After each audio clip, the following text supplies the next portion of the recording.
NEET 25 के exam में physics का क्वेश्चन पूछा गया। क्वेश्चन में हमसे पूछा गया है a balloon is made of material of surface tension S and its inflation outlet from where gas is filled in it has small area A.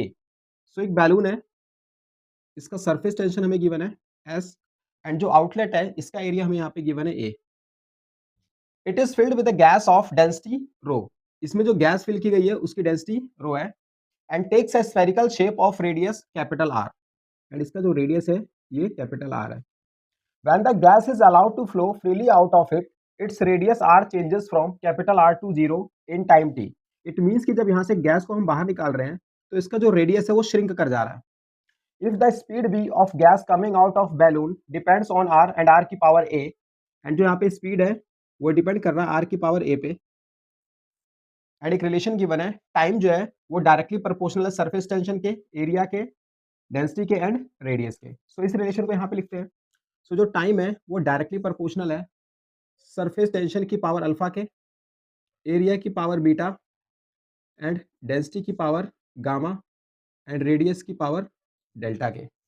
So time का डायमेंशनल फॉर्मूला क्या हो जाएगा, टी की पावर 1, एम यहाँ पे 0 आ जाएगा, L भी 0 आ जाएगा, ये इक्वल टू आ जाएगा, यहाँ पे कांस्टेंट आ जाएगा। सरफेस टेंशन होता है force per unit length.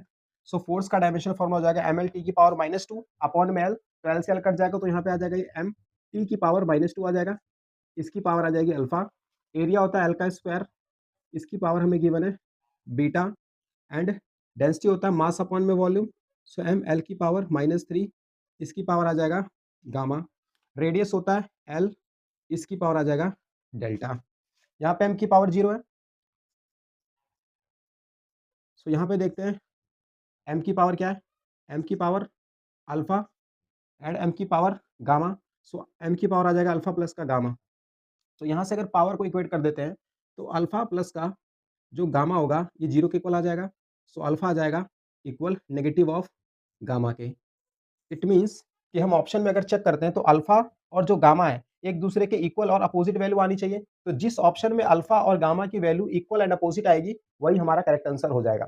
First option को चेक करते हैं, अल्फा की वैल्यू +1/2 एंड गामा है प्लस का 1, तो ये दोनों ही वैल्यू अलग अलग आ रही है, तो ये ऑप्शन नहीं होगा। बी ऑप्शन को चेक करते हैं, अल्फा की वैल्यू -1/2 है एंड गामा की वैल्यू -1/2 है, तो दोनों ही वैल्यू सेम आ रही है, तो ये भी ऑप्शन नहीं होगा। सी ऑप्शन में अल्फा की वैल्यू -1/2 है एंड गामा की वैल्यू 1/2 है, सो ये दोनों वैल्यू इक्वल एंड अपोजिट है, तो यही हमारा करेक्ट आंसर हो जाएगा। सो ऑप्शन सी यहाँ पे जो होगा ये हमारा